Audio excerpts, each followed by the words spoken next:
Hello, race fans, and welcome to the Final Fantasy Randomizer Marathon. We got a great run coming up for you of Zelda 2: The Adventure of Link, where we're going to be running the tournament flags that will be live in about a month. But we've had a couple donations come in while we were switching restreamers that I wanted to get started before I turn it over to Devious and MiRai here. We have $20 from St. Von Jester saying 2 Alucards down. Put this to duplicate characters in Chrono Trigger Jets of Time Randomizer. And then we have $45 from Dark Moon EX saying, as agreed, here's my $45. Put this on CTJOT duplicates. And the last 5 can go to let Danny name her Black Mage whatever she wants. Aww. So without further ado, I'm going to turn it over to Devious and MiRai and let you guys enjoy Zelda 2 Randomizer. Hey everybody, this is Devious RNG. Super excited to be playing Zelda 2 Randomizer, especially since Caleb gave that $60 donation earlier to turn off my candle, so you'll be seeing a bunch of dark rooms. And as mentioned, I'm joined by a fantastic runner and fantastic commentator, MiRai, who is again a great Z2 runner. MiRai, thank you for coming in. Super excited that you're here with me. Yeah, thanks for having me. Hello, everyone. I've done a little bit of Z2R in the last year and a half, and I might know a thing or two, although my knowledge might be a little rusty. I haven't played a seed since about noon today, so we'll see if I can get everything right. I was going to say, I figured, I'm actually kind of surprised you didn't have to stop a seed to jump in here. Well, maybe you did. I was trying to make sure I keep my schedule clear for this evening. I appreciate it. So as was mentioned earlier, these are the tournament flags. With one exception, we turned off the possibility of a vanilla overworld. So all of the overworlds are going to be randomized. All the palaces will be randomized. The transports will be randomized. Spells, all of that. All of that's going to get lumped in here. The game is going to start as soon as I hit start here. And just so you guys know, my first focus is going to be wandering around the overworld and trying to get a layout of what's there. Mirai was saying earlier, this game is evil. It is nest hard, and there's a good chance I could get blocked pretty early. So I'm going to let Mirai take most of the beginning of this, and I'll chime in as I go. So here we are in 3, 2, 1, go. Yeah, so Z2R can throw you a few curveballs, and if you're not super experienced, you might have a really bad time. We're hoping that doesn't happen here. Looks like we've got potentially a Caldera map right off the bat here. We did pull the vanilla biomes out of the mix, and it's simply so that we could show off the randomizer and what it can do in terms of its new biomes. The 4.0 update came out. It actually came out a little while ago. Came out early January 2021 last year, and one of its biggest features was the biomes that it offers. It can offer a whole slew of biomes: mountainous, islands, the Caldera biome we're going to see here on the west, as well as a volcanic biome, which is kind of like the sister biome over on the east side, over on the east continent. And Vanilla Shuffle and Vanilla Like are all in there as well. We've pulled out the Vanillas, though, because they can be pretty restrictive. And again, we all kind of know what the Vanilla continents look like, and so we kind of wanted to show off the randomizer itself. But other than that, these are going to be the tournament flags that we're using here in the upcoming 2022 standard tournament for Z2R. If you like what you see throughout all of this, signups are currently open, and that tournament's going to be taking off here mid-July, somewhere in mid-July there. I do want to point out, I am not going to do the $10 per death like SBJ did. I mean, that's a great thing, but I've already died twice in the first 30 or 40 seconds of this game. So you're gonna be seeing a lot of dying. Wow, so we have a very interesting connection here in the beginning. You have an early Eastern access point with the Maze Island Bridge sitting there. Who knows where that goes right now? This could be one of those seeds that you're going to have to potentially work a little bit for, but we'll see. We'll see what happens here. This is going to be Jump Cave. He can't get through there right now. That's why he's not going in there. You need either the jump or the fairy spell to get through there. Yeah, I have to be honest, I thought that was the raft spot when I first saw it, which is why I reset out, but I'll go back to it in the near future. Yeah, seeing as this is a caldera, we don't really know. When it comes to the caldera maps, the caldera, you can look this up, it is simply like the inactive volcanic lake, as we'll get a better look at the middle of this map. But the caldera map is going to split our continent into two different sides. Sometimes it's vertical, sometimes it's horizontal. In this case, it's horizontal. We've got access to the west side here, but we might not actually have access to the east side of this continent from the caldera itself. It could be a one-sided caldera, and that means that we're going to need to find another continent connector to get us to the other side. We don't have that information yet. We're simply just scouting out the early game here. We did see Medicine Cave, which seemed a little punishing. And here we are in what we call P-Bag Cave. On the west, it is indicated by those pillars that stick up in that first room. I do say I kind of miss the animation where you hold the child above your head when you pick it up. Yeah, that is something about the randomizer that because the sprites had to be shuffled around, normally in the vanilla game, there are a lot of the banks of the game that are pretty tightly packed with information. And so something like the trophy that belongs on the Western continent in the randomizer can be found anywhere. And in order to get it into these other banks, Digshake, the author of the randomizer, had to pull out some of the sprite animations that you normally see in vanilla, and that's going to be Link holding the items above his head. There's two animations for that. There's a one-armed animation and a two-armed animation where he lifts the item above his head. Those are going to be completely removed in the randomizer, and that is to make, again, as much space as we could to kind of rearrange some of the sprites where they normally aren't found. As you saw, we did pick up the child just a moment ago. The child is normally an item that is found on Maze Island and not on the Western continent, so that is... Gosh. So right to Death Mountain. Yeah, we do see a rock, but you don't have a hammer, so... I do want to shout out chat, too, because it looks like Ailmarkin offering $1 a death. Ailmarkin, thank you very much, man. I know that you're asking me for it, but I can't help myself.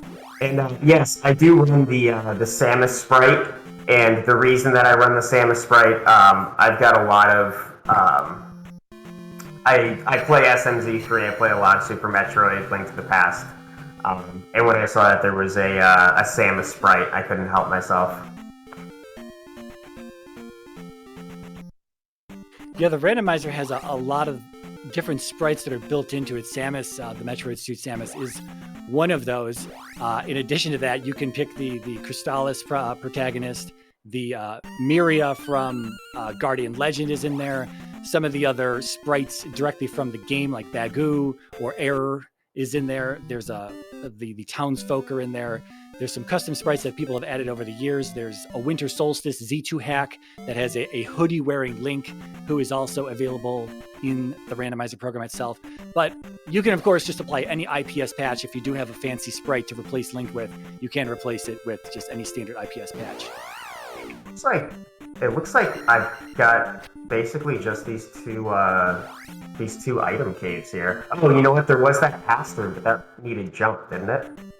Yeah. Did I have missed this? Did we see what was in Medicine Cave there? I was busy talking. No, not yet. Okay.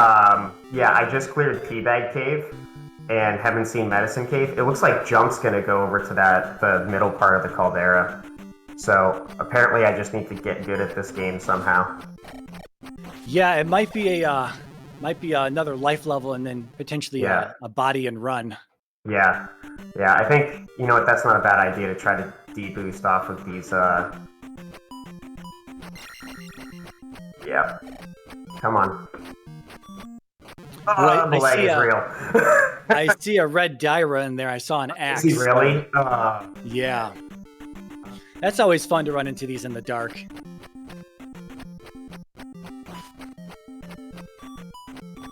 I'm trying to watch this. This is something that's difficult when you don't have the candle on. You can't see the enemies. You have to watch the shadows.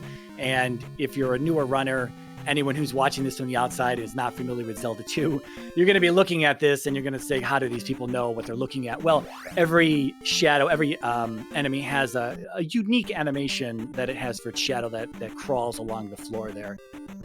So, and if you see one of these guys here in the yellow, I believe it's just because of the palettes that are limited in the NES, that anything that shares the palette with the the lit cave ends up showing as if it were lit. What I'm trying to do, and emphasis on trying, is if you can defeat an enemy, the enemy's not going to spawn the next time through. So it's going to get rid of one of these guys for me. So that's going to try to break down how many of them I actually need to kill. And then hopefully by doing this, I'll be able to... Oh yeah, there's the red Dyra. Okay, but now that I know I got two of them there, I can just drag them over to the left and try to jump over them, hopefully. Yeah, that is one thing I was going to suggest, is you could bring them all back to the ledge and do kind of a neutral jump and hop over them. Yeah, so neutral jump is fun, because I didn't learn about this till later. If you ever play this game and you're like, I can't jump over these enemies, how do I do that? It's like the game knows that I'm trying to jump. And that's because it is. It absolutely reads your inputs. And if you are moving towards the enemy, or if you have your finger on the D-pad towards the enemy, it's going to run away from you so that you can't jump over it. So you need to do what MiRai said was a neutral jump. And that is jumping and then releasing the directional pad. This game is incredibly momentum-based. So everything that you're doing, all of your actions, your jumps, your runs, are based on Link's momentum. And that's going to affect your height. That's going to affect a whole bunch of different things in the seed. So the neutral jump, that's what he's talking about. So you see, I was doing a couple neutral jumps there to keep them from moving, but it allowed me to continue moving forward. And that's just that's a skill that you kind of need to practice. Once you know that that's a thing, and like you said, as newer runners, you try to get over. You watch other people jump these enemies, and then you're like, oh, how do I do that? When you try that yourself, and it is something that you need to. Again, the game doesn't really teach you much about the way to play it, which is a reason why it's a little difficult to get into, in my opinion. And neutral jumps is just one of those things. Yeah, I should be able to do it this time. If anything, it might be worth finding small enemies to try to get a few P bags off of to get another life level. We are playing with random stat effectiveness, and that is usually how we tend to play in these seeds. And that means that that life, attack, and magic are all going to be randomized in terms of how strong they are. If you've got a high life stat, that's a high defense. If you've got high attack, that means you've got a lot of strength.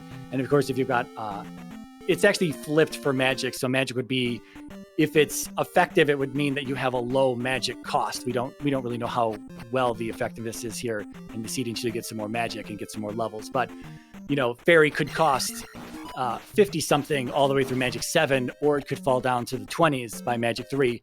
And, you know, that's rando gonna rando, right? All right. So now that I can focus a little bit, I actually drew this guy in without the Dyra, so cool. I'll probably just take an intentional death. And then I should be able to jump over this time. Yeah, about this candle. If we see the candle, are we allowed to pick it up, or do we have to turn around? Sure. Okay. Oh, I am picking up that candle.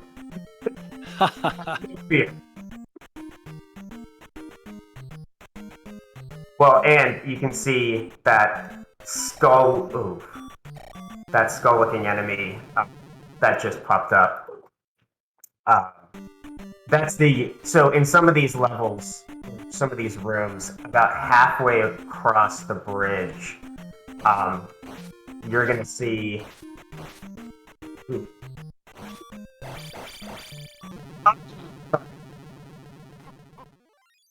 This is actually kind of what I was worried about at the beginning of this run. Yeah, I'm not sure we're convincing anyone that Zelda 2 Randomizer is the game to play. It's just, sometimes you get a hurdle like this, and like, so there's two options. The other option is that it's actually the boots, that it's something in, it's actually something in Death Valley. So I'll try this one more time, and then we'll go explore Death Valley. That'll give me some more experience. Good. Perfect. That should do it.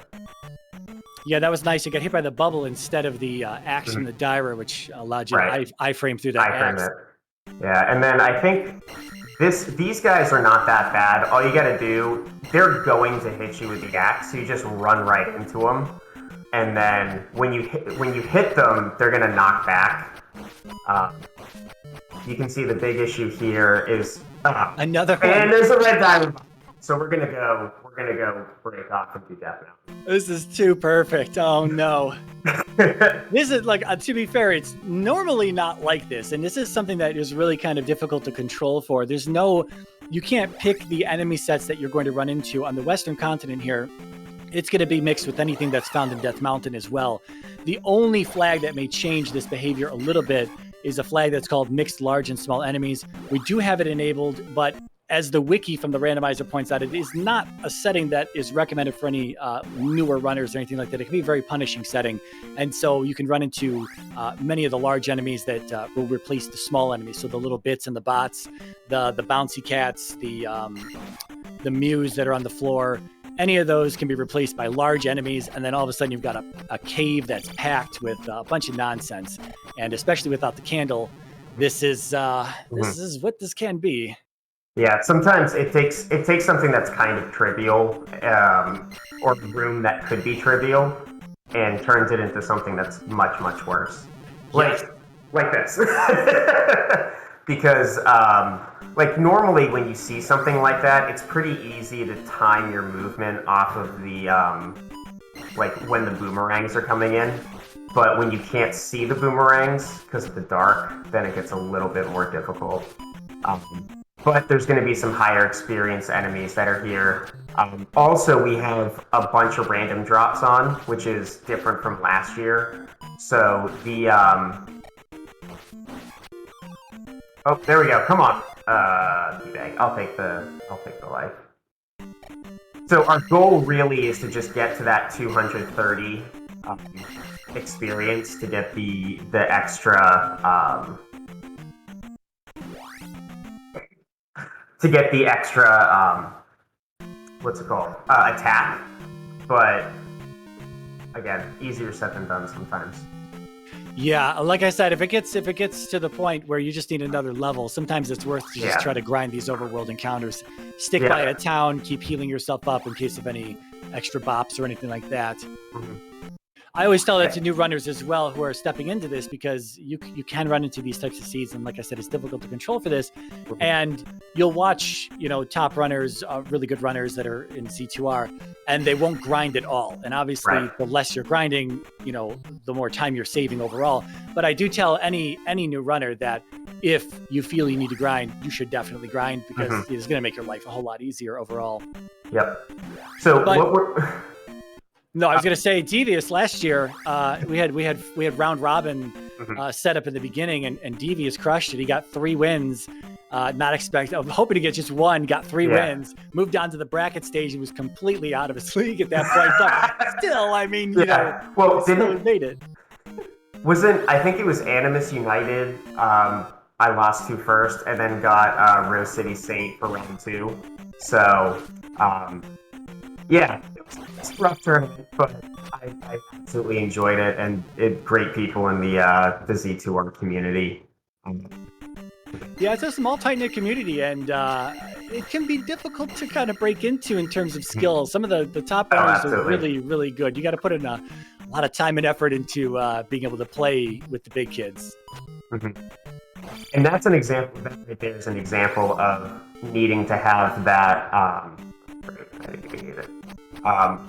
Needing to carry through with momentum, because you can make, like you saw me make that jump, but the only way that you can make that jump is to be running at full speed. Yeah, what are those 3 tile high jumps? Mm-hmm. Yeah. So at this point, I need to get that level. I need to get that extra hit. So I am going to take that grind. I think, as MiRai said, that there are there are randomized drops, so I could get a pea bag, I could get something like that. And typically, you see the two different sprites as you're walking around.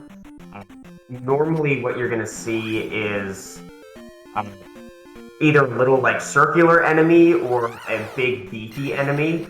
In the vanilla game, the big beefy guy was always more difficult. In the rando, that kind of goes out the window.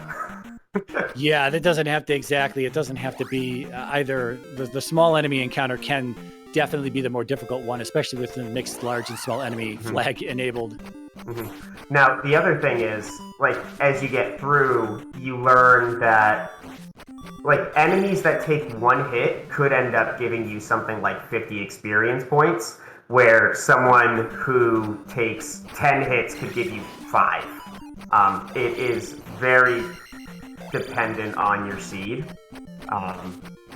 So in this case, I do have the little Octoroks who are giving 20 or so experience for each takedown, as opposed to this, which I'm not getting the bang for its buck here. So we're gonna go back and focus really around the start. Pick up as many Octoroks as we can. It's not going to take a ton of encounters, but it is going to take a little bit of time. Yeah, I was going to say this swamp encounter here has an Octorok and a blue guy on the right side, and of course an Octorok and a red Dyra on the left. Yeah. Though, you can see the difference that a candle makes here with the red Dyra. Like, if you can time it... Oh, and they're super weak.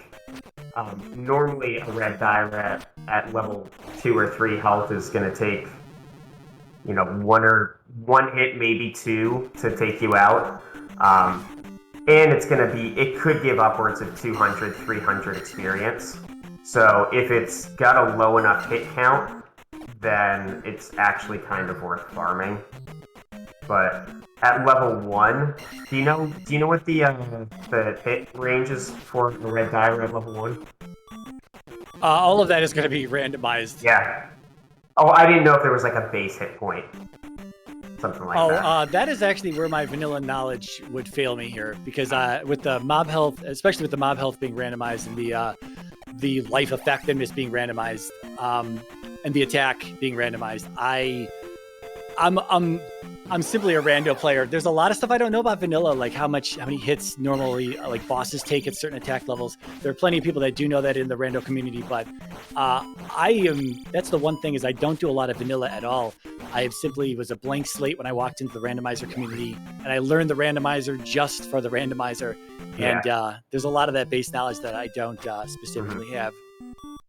Yeah. So what I'm doing now is just coming in here, getting my health. I know that I'm going to get 20 to 30. I'll probably get 30 experience per one of these encounters. So I'll be getting my level 2 attack relatively soon. Especially if I get some P-bag drops, which I probably will. Then yeah, we haven't should be fine. We haven't really seen any P-bags dropping, have we? We saw I think 50. Yeah, I think I had a 50 earlier. I did get a key, though, and I wasn't really going to talk about it until we got closer to a castle. But the fact that there are keys in the drop... Oh, actually, hold on, I need to focus. So this is the alternate encounter for this tile. So... As I said, that was like the big beefy guy as opposed to the little drop. And it has a lot more going on, so I'm just going to try to avoid that encounter in the future. Yeah, sometimes I'll look to the graveyard encounters as well. If you get a good graveyard encounter, it's got a lot of the bats and a lot of the spiders in there, and you can kind of move through the small enemy drop pool pretty quickly. Right. Yeah, well, ooh, hello. The other thing, and you might have noticed that I'm walking through a desert, but getting encounters in a swamp. And that's because the area that is, or the type of encounter that you are fighting in, or the area layout, is also randomized. So the reason I'm avoiding the graveyard at the moment is I don't know what kind of encounters are going to be there, and this one is safe. So I'll take this. I'll finally get my attack level, and we can actually start potentially moving forward. I do want to see what that red dire's hit points are, because every time you get a level, it's basically equates to taking one less swing to kill the enemy. At least that's how I think about it. In the randomizer, with this random stat effectiveness, that is not entirely true. Oh. You may find that attack 2 is just as good as attack 1, unfortunately. Well, Yeah. that's exciting. That looks actually kind of close to it. Let's try this one more time. The annoying thing about these red divers is that while more often than not, they're just going to throw one axe, and you can time that, you might get the double axe. And the double axe is just complete RNG on whether or not he throws 2 axes or 1 axe. And so you're usually timing it for the 1 axe, but you might get the double axe, and you're going to almost guaranteed to take damage. Yeah. And I know that there's another strategy for how to fight these guys to get a lot of hits in very quickly. Something that MiRai, I think, knows how to do and is more about me. But actually, we should be in a place now where we can get through the other cave. Or at least we'll give it a shot. Yeah, the double hits are really an advanced thing that I would not expect most. And in fact, most runners don't even try to execute them. They're pretty tough to get off. You have to really know the sizes of the hitboxes, how comfortable you are with the sprite you're playing when it comes to visually, how far you can be into the hitbox. It's really difficult to explain that now without seeing it in action. But yeah, there is a way to get 2 hits in on these enemies and be fancy about it. But it's also kind of dangerous because, like I said, you do have to get deeper into the hitbox. And if you miss, then you're bodying these enemies and you're taking extra damage.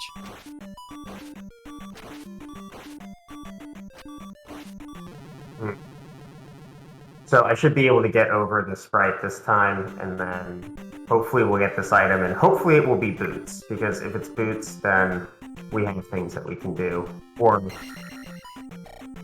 seeing what the seed has offered you so far in this run, I'm going to assume it's probably just a 1-up. Really? No, I'm kidding, but I mean, oh gosh, the worst possible thing you could get. Yep. I do appreciate all the support that I'm seeing in chat too. I'm going to do what it takes to try to make it through this. I'm not gonna re-roll or anything like that, just because I think it's worthwhile to see the fact that, like, hey, randomizers are fun in their how should I say this, ferocity as much as they are in their just kind of like getting through and getting these difficult situations. So this is part of why I fell in love with Z2R, and why I'm going to keep playing it. Yeah, I mean, I imagine that, if I don't know anything about the Final Fantasy Randomizer, I hope I've not just turned chat against me. I know a little bit. I watched a little bit. Okay, I watched a little bit, but there's much that I don't know. And so if I was to step into the Final Fantasy Randomizer, even though I've played the vanilla game, I would know some items, I would know classes, I would know magic and things like that, but I wouldn't really know how the game is played. And I'm sure it would be an absolute nightmare seeing randomized enemies running into something I don't want to run into at a very low level. Whoa! There it is. No one but MiRai probably knows what this room is. Yeah, so you can go ahead and explain it. Yeah, this is going to be Hammer Cave. It is in the vanilla Death Mountain. There are 2 locations for items. One of them is going to be Spectacle Rock, which is a boulder, and the other one is going to be a cave that is Hammer Cave. The way that we navigate, something we didn't talk about, the way that we navigate throughout these caves without the candle is that they all pretty much have a unique shape to them, and Hammer Cave is one of those caves that has a definite unique shape. It's wide open in the beginning, if the cave were to be lit, you would see these little pillars in the front that he's walking by now, but of course it's all dark. But this is a dead giveaway that we are in Hammer Cave. It's a four screen cave. Essentially, there's like 2 half screens, and then we can get an item at the end of it. And there's also 2 bats that are in the ceiling, which are the things that are hitting me at the moment.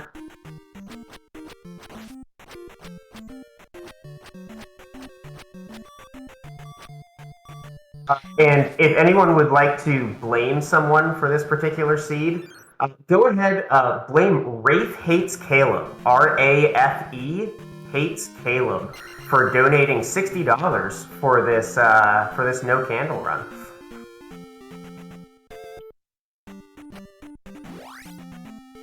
But we are actually, it may not look like it, but I am making very good progress with approaching the seed and just thinking about it. Even in the fact that, like, right here, this is a fantastic room, but these guys aren't going to respawn, so that's 140 experience. Oh, are they? Well, if you walk back outside and you hit the Maze Island Bridge and you change continents, they will respawn. See, MiRai, this is why I knew having you here was such a good idea. Mm-hmm. So this is a game breaker, and I never would have thought of that. Yeah, it's a good trick to have is like when you walk into a maze island and one of the first encounters is a Lizalfo who's worth a lot of experience. It's worth sometimes just going back and forth to quickly get a level out of that. Mm-hmm. Oh, come on. Now, the thing about this game, if you're not familiar with it, is that you don't actually get the kill on the enemy until the experience begins to tick up. So when you kill the enemy, you're going to see the experience number pop up above its head, but it takes an extra second or so before that experience actually begins to tick up on your own counter in the upper right. And so if you die, if you take that death before the experience actually begins to tick up, the enemy is not actually dead. And when you respawn again, you'll have to fight everything over. The only exception to that, I think, is bosses. Yes. Because I had a nice fight earlier where I killed him and didn't get the experience for it, which is the trade-off.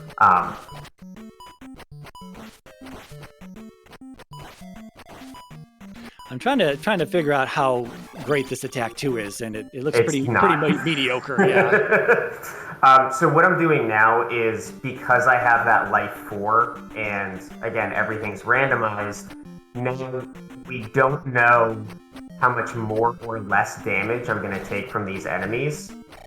So we're making another attempt here because there's a chance that it's good enough, and it's not looking like it. One of the best parts about this game, too, is that once we get past this, there is a point where the game really starts to pick up and just is a ridiculous amount of fun. And not just a challenge. The game is very heavily reliant on combat. So if your combat is at all rusty and you find yourself in a particular seed like this with just normally, if you were starting out and learning this, I would recommend that anyone turn on the candle, even give yourself the shield spell. Yeah. But because we've got some people that like to see pain, they've donated to remove that light source. And again, this is part of what makes this game fun. This is part of what keeps me coming back to it. And I think all of us in every randomizer community, you bring up FFR, Z1, which I'm going to be running later in the tournament, is very similar. I'll be doing I'm actually like a glutton for punishment. But we'll be doing a Final Fantasy randomizer mystery seed tomorrow that we won't even know what the flags are for it. But all of these things, we saw Hollow Knight, we saw that amazing Aria of Sorrow run earlier, where we had 2 runners make it sub 40. on a very difficult game that I would probably do in like 2 hours. So just shout out to every randomizer community, not just this one, not just the FFR community. And I do want to thank, we have dozens of runners and commentators coming in for this tournament, all willingly.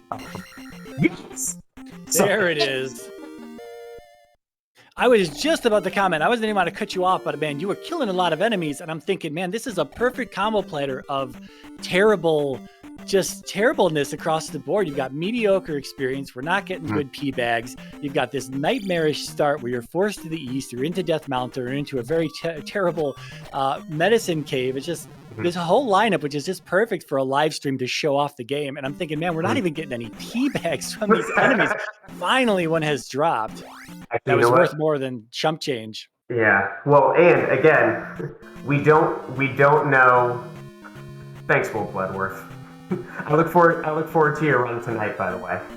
I'm gonna check to see if we actually did get a decent amount of hits on that attack 3.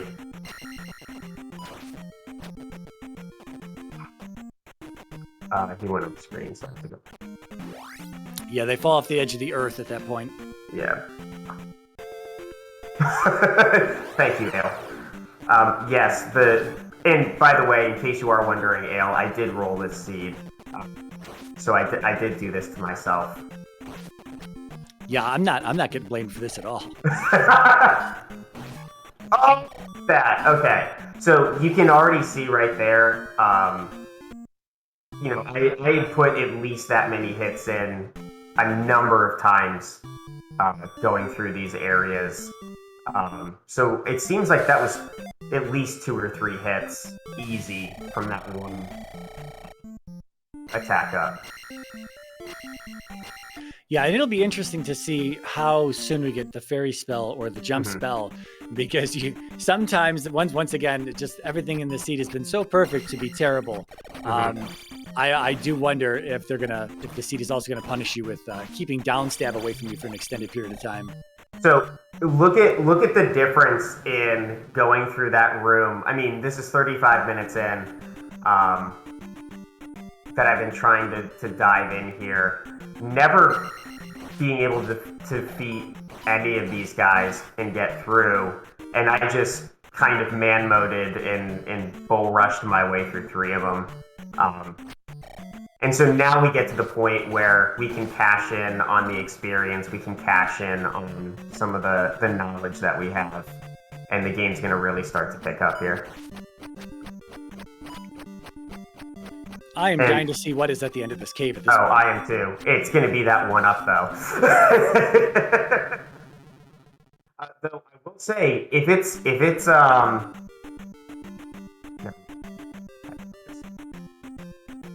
Yeah, I mean, I think you are hoping for the boots so that the east is open up for you.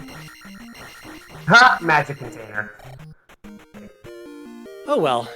Oh well. It might come into play later. Yeah. We'll continue to talk about aspects of the randomizer once things open up a little bit more here and we see more of the east and whatnot. But something like New Kasudo does have a magic container requirement in order to get into the basement for the first item that is hidden there. And so if we need, it can be randomized anywhere between 5 to 7 magic containers. So we may need that magic container later. Plus, if we have an expensive fairy spell once we finally get it, that'll be nice. Or whatever. Magic containers are a nice thing to have. You might have maybe wanted a heart container now, maybe the boots, but we'll take what we can get. It's much better than a 1-up for sure. Yeah. So what we're gonna do now is we still have this cave, this farm cave. So we're gonna farm this. Ooh, we were gonna farm that next level, but I lost my continues. So now we're gonna go up here. We're gonna get this Death Mountain cave, and this Death Mountain cave has to be progression. And in case you're wondering why I keep going into this particular cave, it's to dodge the random encounters. There are 2 different ways that the random encounters spawn, one of which is step count, and the other one is a global timer.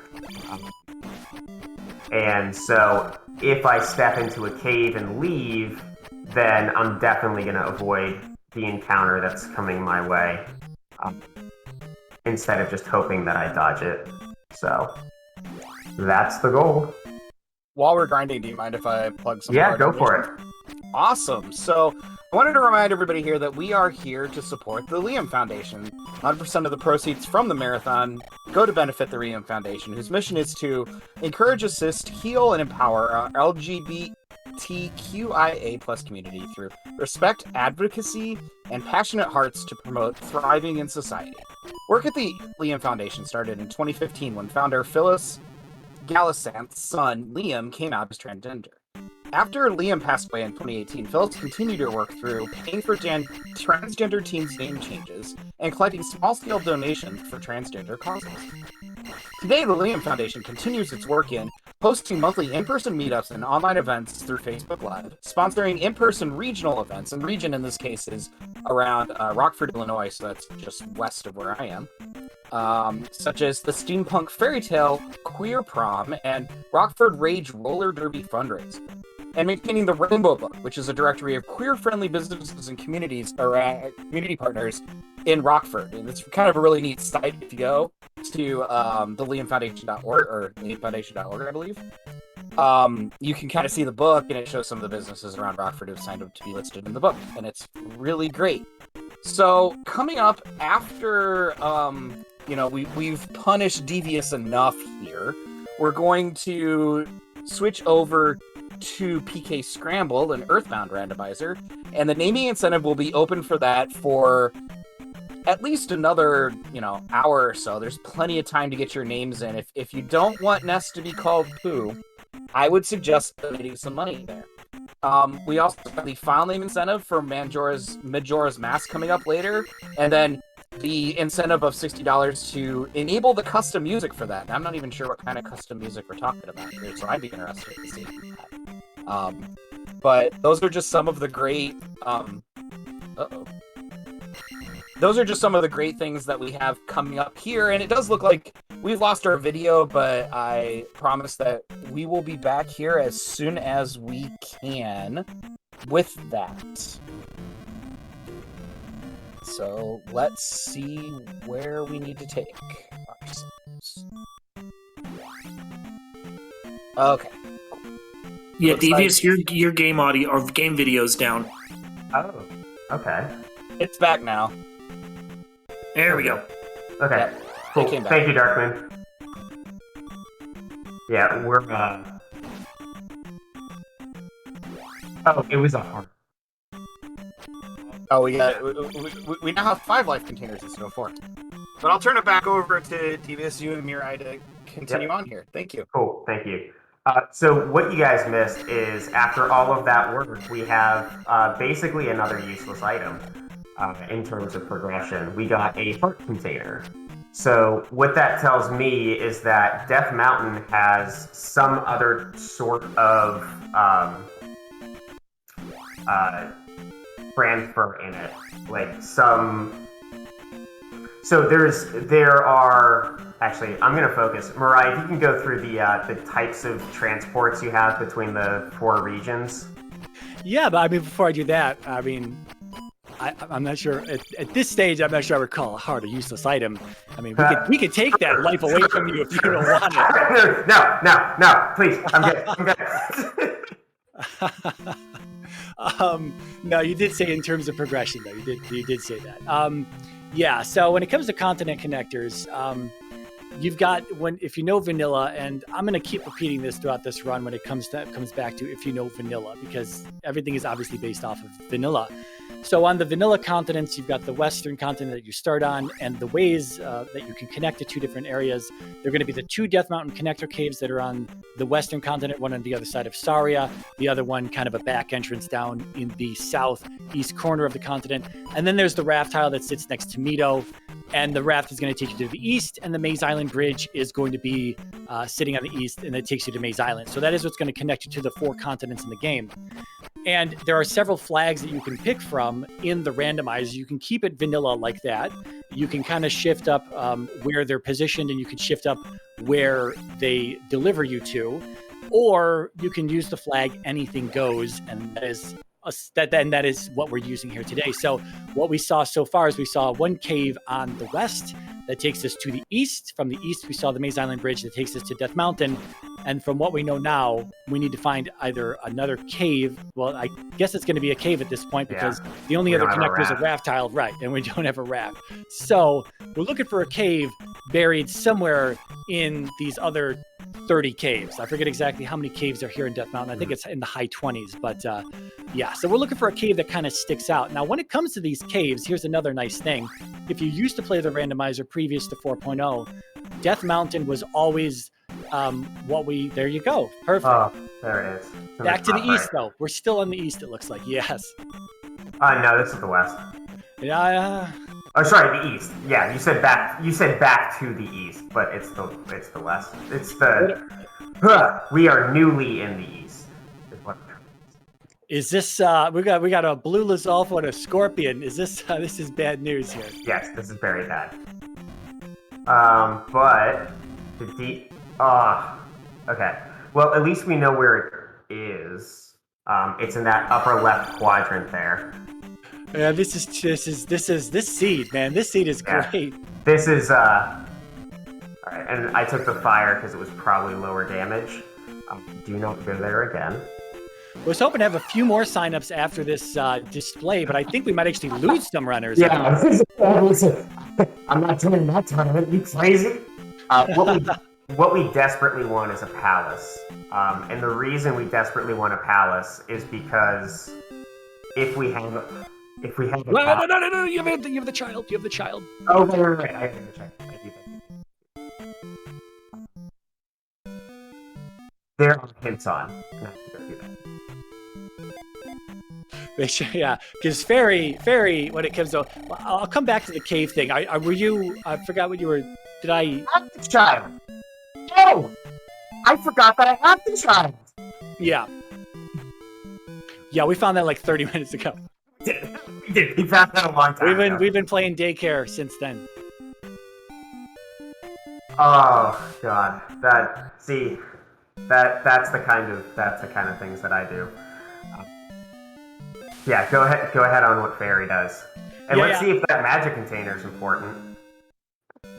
That gives us 2 casts, I think. How much was it? 60? It was 40. Oh, it's 40. Okay, yeah, we have exactly 2 casts then.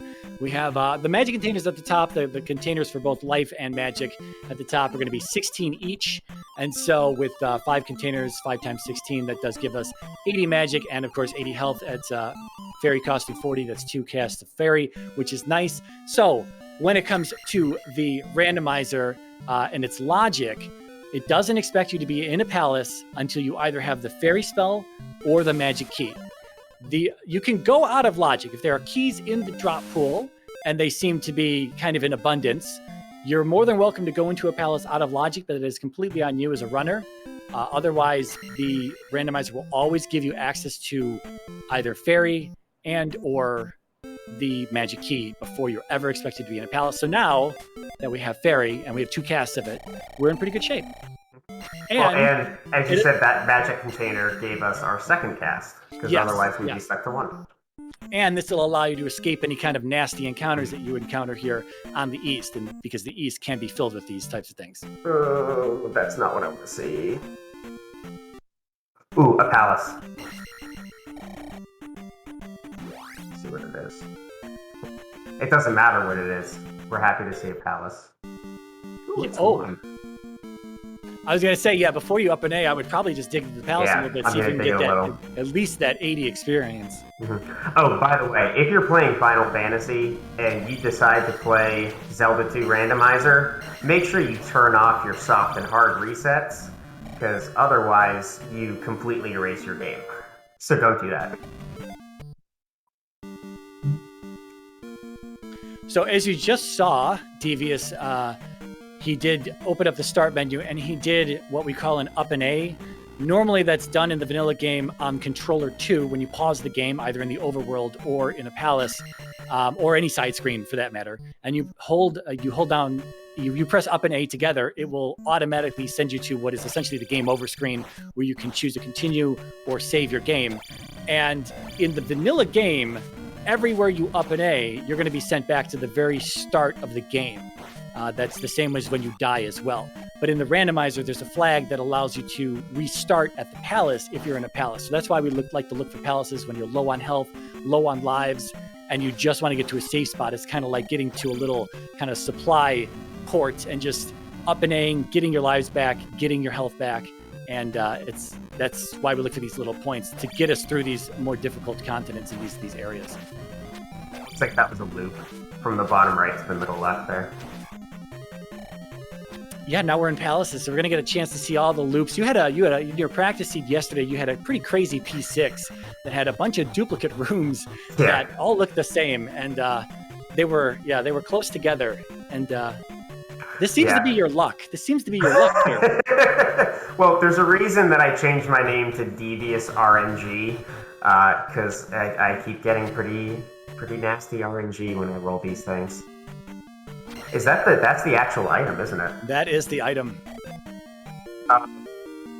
I was looking, just to kind of a little sidebar, I was looking at some things about action adventure, like action RPGs, and things like Secret of Mana and games of that genre. And when Z2 came out, there was a lot of pushback against it because it's so different than Z1. But I feel like in a lot of ways it really spearheaded this adventure RPG concept where, like, you notice that I picked up experience, and you don't have to spend your experience the second you get the level. You can actually stockpile your experience and spend it on what you want to spend it on. So I skipped getting a life or magic level so that I could turn it in for an attack level. And it's really something that plays into the strategy of this game. Yeah, for sure. Power leveling attack or power leveling a certain stat is definitely something you have to watch out for if you're in a race, or at least once you get to that point where you're in races. You may find, once again, that you've got like an expensive fairy spell. So our fairy spell, even though we had 80 magic, could have been over 80 magic. And so we would have probably needed another magic level in order to get that down. But maybe you might find fairy as your first spell very early on in the game at magic level 1. Sometimes it's castable, but other times it won't be castable until about magic 5. And so at that point, you have to start sacrificing those attack levels and those life levels and start focusing on magic to get that up, so that you can get fairy casts going and can get into palaces. So you have to read the seed and what it's giving you and where you need to direct that experience to. But more often than not, people like to just power level attack, because it really just minimizes the amount of threat that the game has. Mm-hmm. Come on. There's a reason that I wanted to avoid this before going to P1, and that is Without because a doubt. There's invisible Moas here that do significant amounts of damage. There you go, shield. Perfect. That would have been helpful. Yeah, now everything's coming together. You got 45 minutes ago. 4, 4, 5 on levels, 2 casts of fairy, shield. You're ready to go. Yeah. There's this, like, yeah, go ahead. I was gonna say, this seed will be over in the next 17 minutes. So one thing to note is that when you're in fairy, and I did this in Darunia here, when you're in fairy, you are stuck in the state that you were when you cast fairy. So if you're jumping and you cast fairy, you are frozen in the jump state. If you're crouched and you cast fairy, you're frozen in the crouched state. So the only way I could get the upstab was to actually put myself in the crouch state and fairy up to the top. And it won't work otherwise. And now that we actually have fairy, we can go back and do the palace in the east. We can get down stab. We can get all sorts of things. I'm just kind of curious what's over here to get a sense of what else we're looking at. Yeah, it's definitely worth checking out everything you have access to, as long as it doesn't seem too punishing or too far away. You've always got the option to just up an A and go back and do what you need to do. Yeah, because I think that's just going to lead to a whole world in the East, and like down stab is such a powerful ability in this game, and you'll see the effects of it. But it really trivializes a lot of the combat. Yeah, without a doubt, you can just simply bounce over most enemies in the game without any real issues. Any of the problems we had earlier with red Dairas, you would have been able to just kind of neutral jump, get on top of them, bounce over them, and keep cruising. It would have been no big deal. Mm-hmm. But like I did mention earlier, sometimes we get seeds where downstab is kept away from you for an extended period of time. So it is certainly worth practicing without downstab. Mm-hmm. Yeah, so now we're going to get a chance to see whether this is a one-sided caldera or not. If it is, then we're looking for another access point to the other side of the west. If it's not, then we're good to go. We'll be able to get through here. This is going to be, again, jump cave. So it's a 3-screen cave all the way in the third screen. If we're going left to right, all the way on the third screen, there's going to be a very tall ledge. This is going to be the cave that is straight south of Rudo in the vanilla game. Rudo is going to give you the jump spell in the vanilla game. And so you normally are expected to have jump to come through here, but fairy works just as well. And of course, with the rando, shuffling everything in all directions. You may have jump, you may have fairy, and whatnot. TAH is in chat. D. Allen Heffy is in chat. Awesome dude. Part of the Randomizer community. So big shout out to him. Not just the part of the community, he's CEO, COO, man in charge currently. Yeah, and just mad respect for you. He's been running the tournaments, does a great job with it. Opened up the Discord to let me post about this tournament. So absolutely thank you to you. And you mentioned earlier, everything. But also big shout out to Dig Shake, who wrote the rando, who has also stopped in my chat once or twice just to say hi and wonder why I was playing this game. But yeah, just again, nothing but good things to say about the community.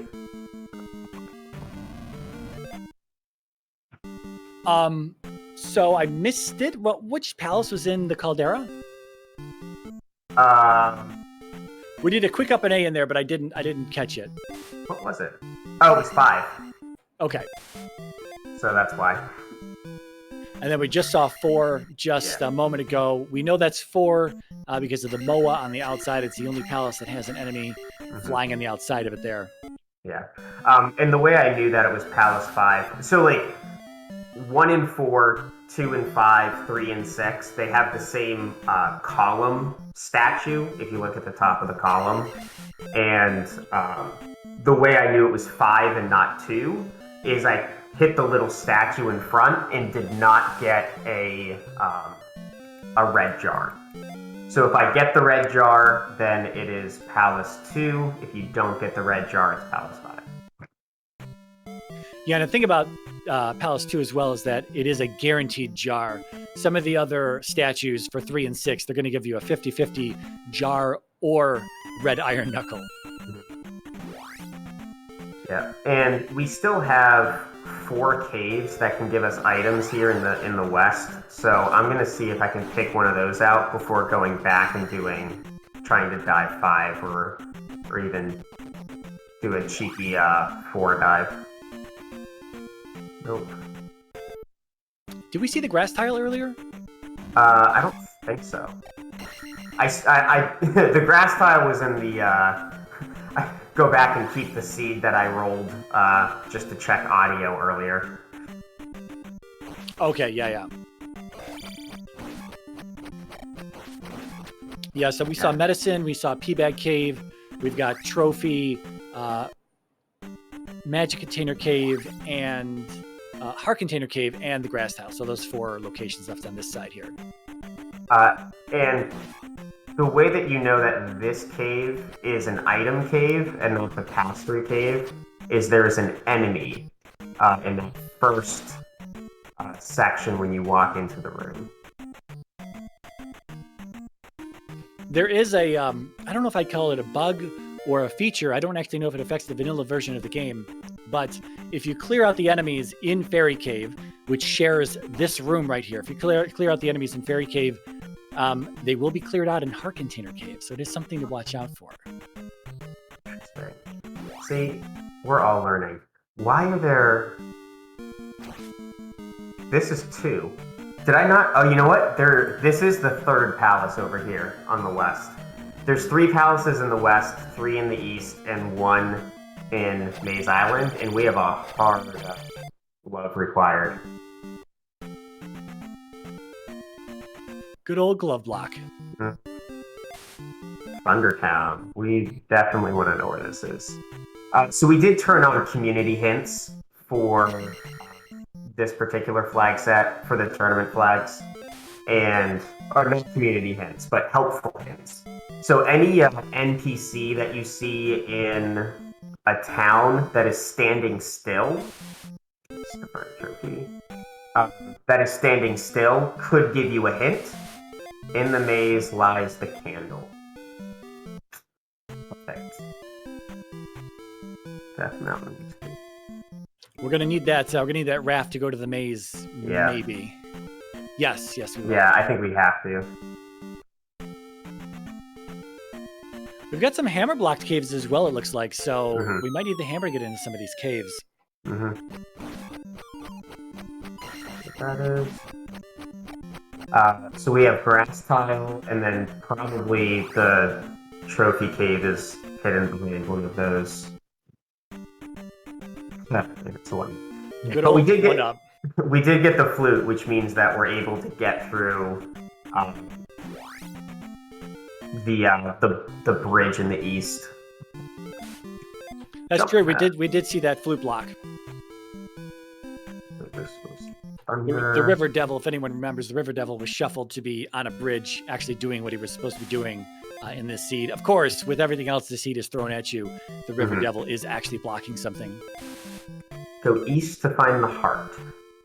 No. Well, but that means that one of our caves in the east is going. Well, I guess it could be in the Nukasudo as well.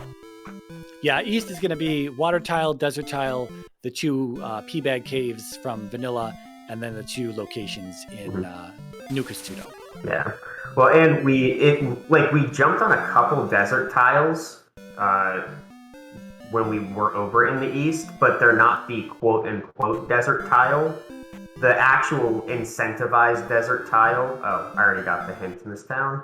The quote-unquote incentivized desert tile is going to have like a little block that's holding the key item. Yeah, if you're familiar with Vanilla, just east of where Three-Eyed Rock is in Palace 6 on the eastern continent, there is a desert tile that is along the water. If you step onto that, it's I believe it's a heart container in Vanilla.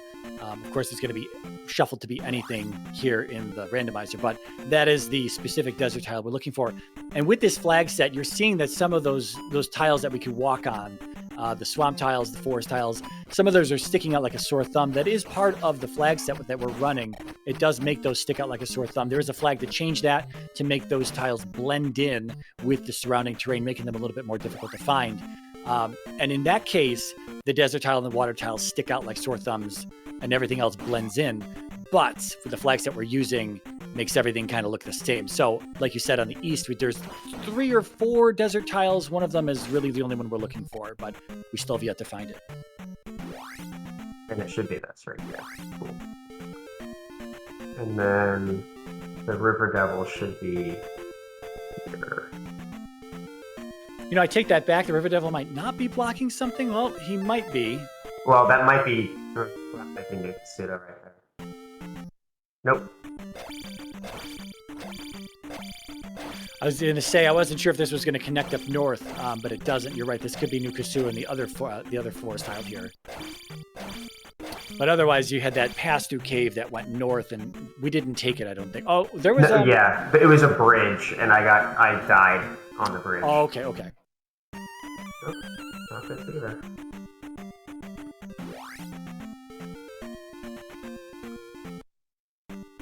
Nope. Wow. Pass through.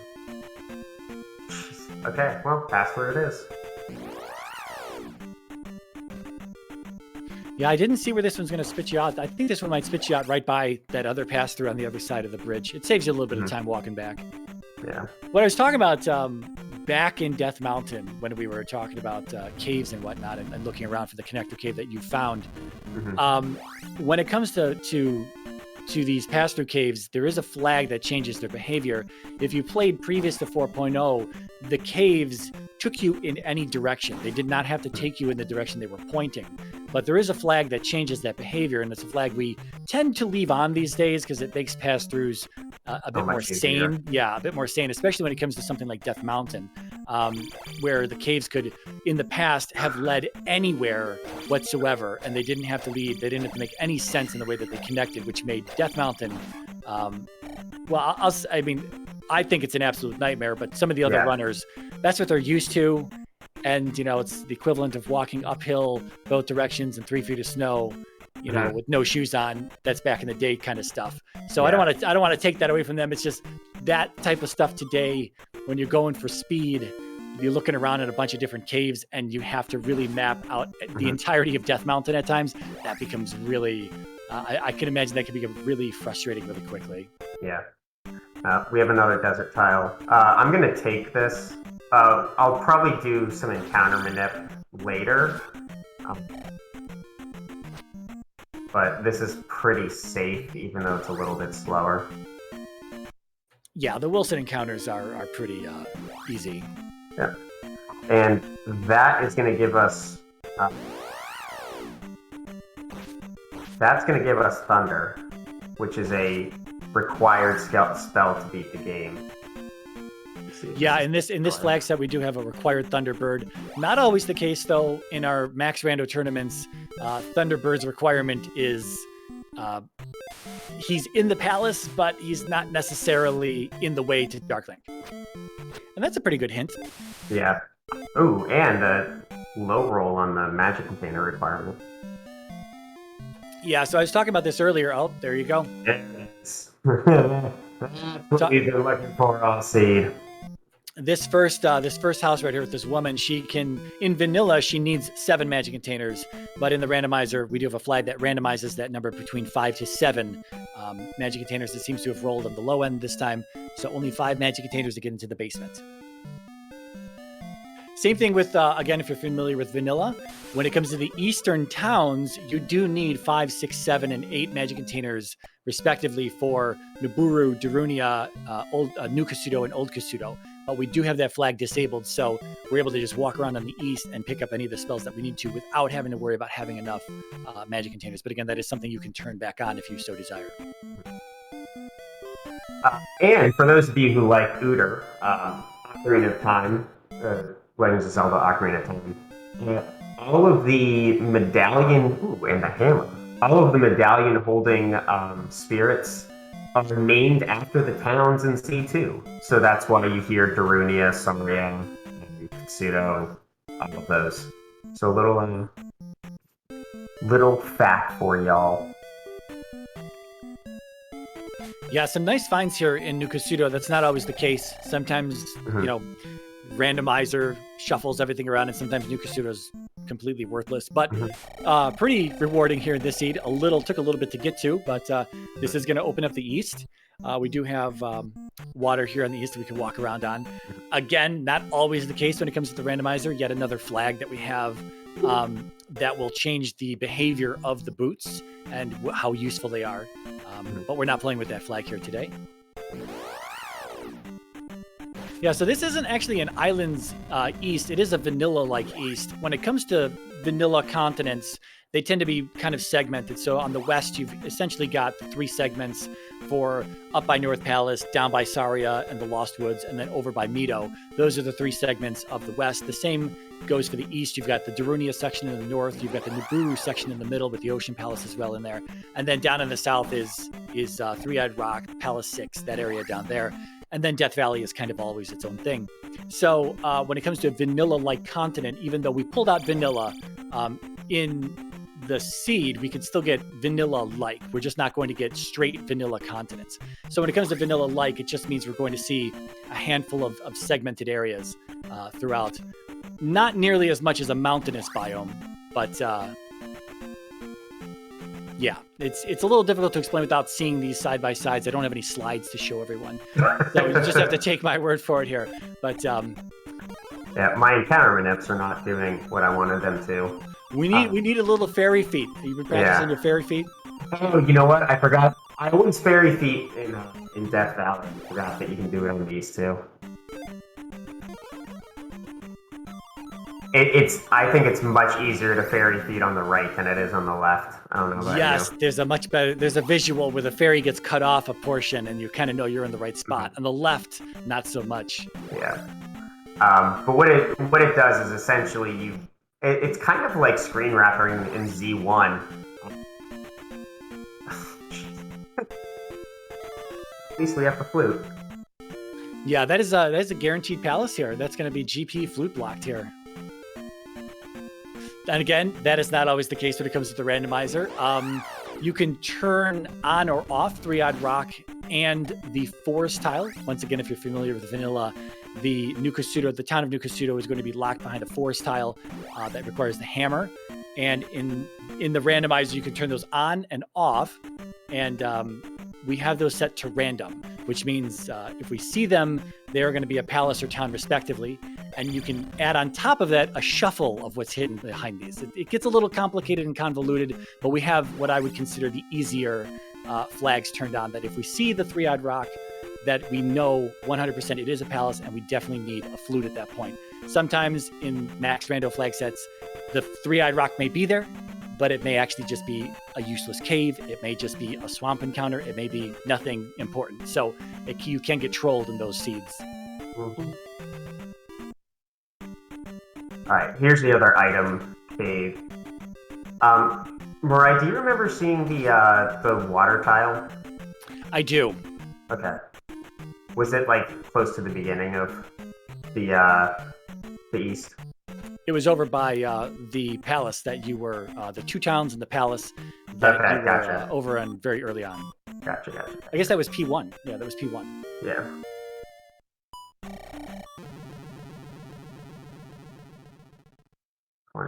All right. So now that we have, we need what we need is the raft, because the raft is what's going to get us to Maze Island. Have we seen the raft tile yet?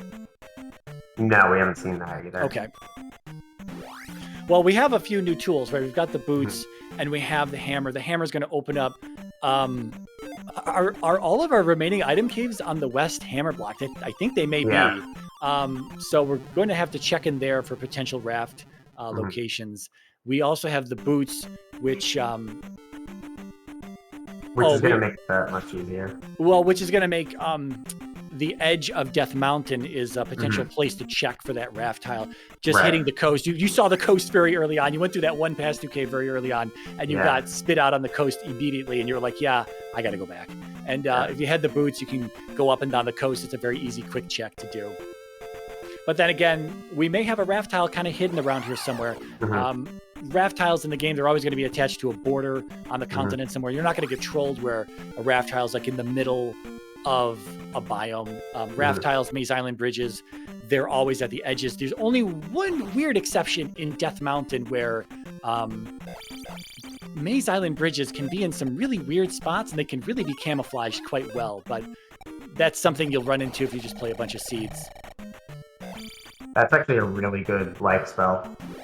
Yes, it is. That's another thing that's randomized in the randomizer. There's so many things that are randomized in the randomizer that it's usually easy to talk about, like what's not randomized is how we always put it. But the life spell and how much it refills can be randomized. We do have that shuffled on right now. In vanilla, the vanilla refill amount is 3 bars, but when we have it shuffled, it's going to be anywhere between 1 to 5. So sometimes the life spell really sucks and only gives you 1 heart container back, but this time around it's giving us several, which is nice. It actually should fill me up here. Yeah, that looks like 4. The seed that I played for practice gave you 1. So I'll take anything that I can get. Yeah, you tend to find a lot of the veteran runners skipping the life spell. It's essentially comes down to life usually just costs too much to cast, and so you just hate to waste the time to go get it and have it only give you 1 or 2 heart containers, Right. As a heal. And so if you're trying to save time, that's one of those things that you cut out, and it, essentially comes down to get good. And as long as you don't take damage, you don't have to heal. So I decided, like, basically everything that I've gotten on that side is just going to take too long. So I need to turn in this trophy to get Thunder, which I can't remember if it's on this side or the other side. I was going to say there's one cave down here that was boulder blocked. Yeah. It's going to be a bit of a better use of my time than trying to work my way back. Trophy cave.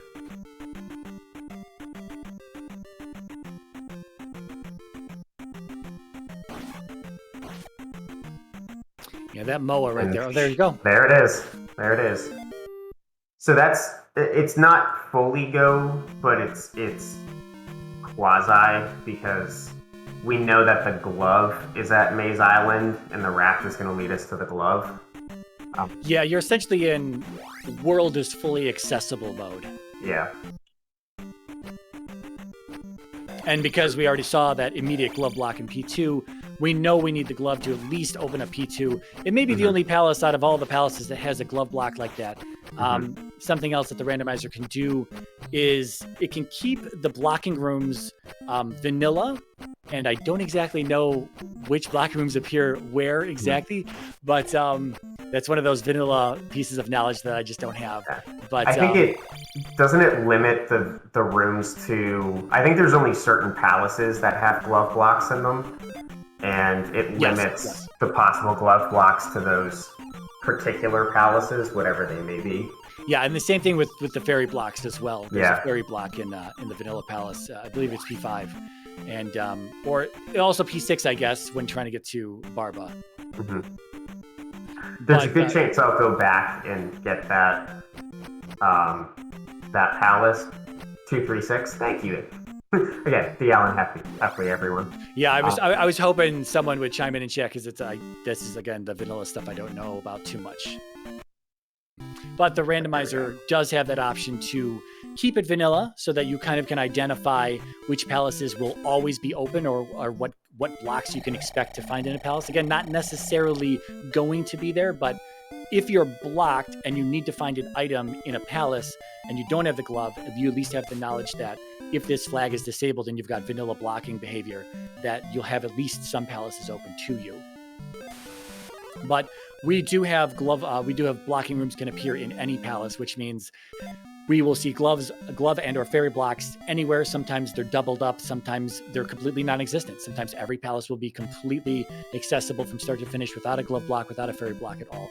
But it is something to keep in mind when you look at that flag set, to just keep it in the back of your mind that, yeah, there might be blocking rooms in here. I might not want to jump into these palaces super early when I've still got a lot of locations left on the overworld to check. Rubes pointed out, pretty cheap Thunder at 60. Like, definitely nothing to complain about there. Yeah, that is very nice. We were talking about effectiveness and the fact that it's kind of reversed. If you've got a high magic effectiveness, it essentially ends up being a low cost. And so Magic 4, Thunder at 60 for Magic 4, that's really nice. Might not expect that to come down until Magic 7, Magic 8, but it might not come down at all. That might just be its final cost, which again is very cheap. I'm checking for because I don't think I checked that very thoroughly when I came down. Okay. So now we're going to try to clear. Did we get Reflect? We didn't get Reflect because we didn't find it. Okay. I'm going to try to go back and clear 5 then. What was that? Did we go in that boulder block cave down there? We've cleared all of the. What are they called? We've cleared all of the item locations in the east. So, but yeah, otherwise I would have done that. So that's going to probably be the other side of Fairy Cave, I have to guess, because we haven't found them. Okay.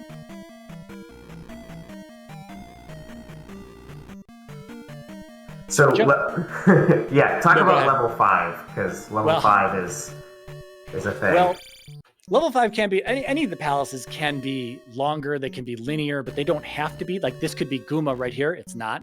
But when it comes to palaces in the randomizer, this is something that there is some split in the community on palace rooms and the way that they're made.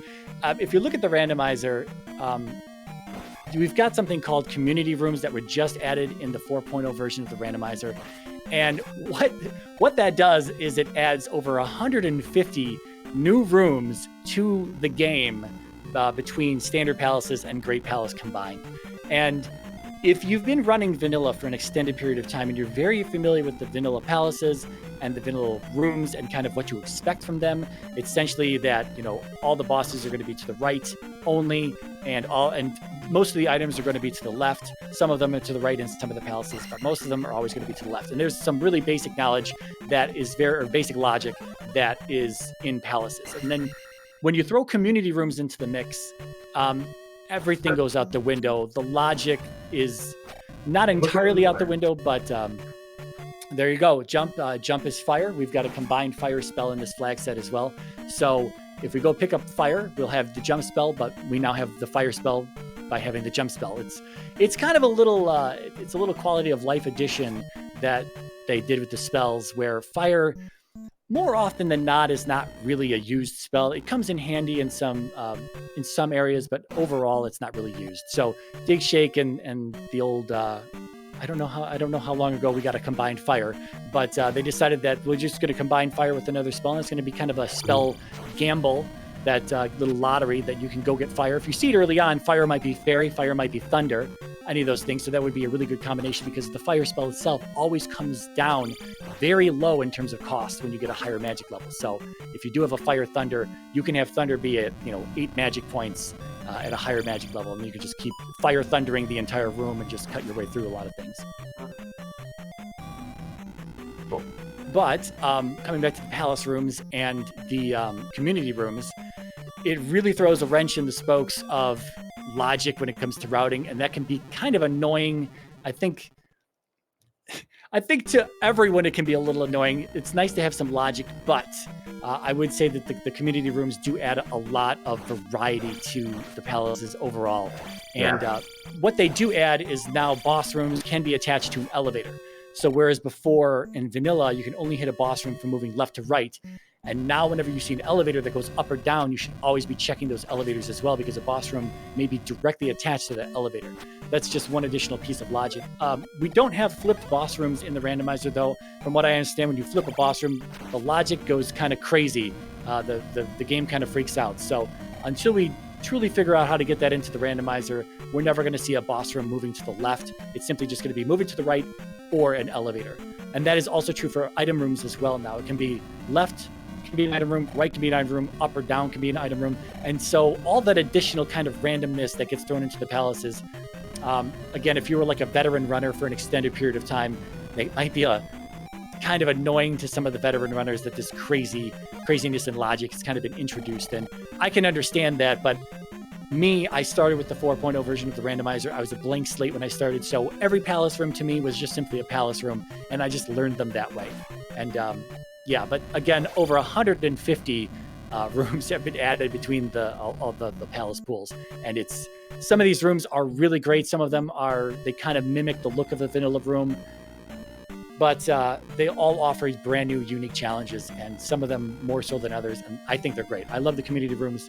Every once in a while, we'll turn off the community rooms, but more often than not, they are on all the time. So just so people get an idea of what was happening back there, the palaces are like, the location of the rooms is not logical. So you can leave a room on the right and enter the room like on the left-hand side. So there were a couple elevator rooms I was going down and around, and I was finding that I was winding my way back to where I had already been. And one of the things I do to figure that out is take a look at the larger enemies that don't respawn. And so if I've killed a larger enemy that doesn't respawn, then I'm going to find a corridor that's basically empty. And the only reason it would be basically empty is if I had already killed that enemy. Does this spawn magic? No, there's only one. It is a Yeah. community variant, but it is the one with the pillars that shoot bullets. That's the only one that has a magic jar that spawns there. So this is like one of the things. It's like there's a whole lot to know about these community rooms as well. There's a lot of small little things, bits of information on how to play them. The crazy enemy sets that may appear there, again, with mixed large and small enemies that we generally leave enabled 100% of the time.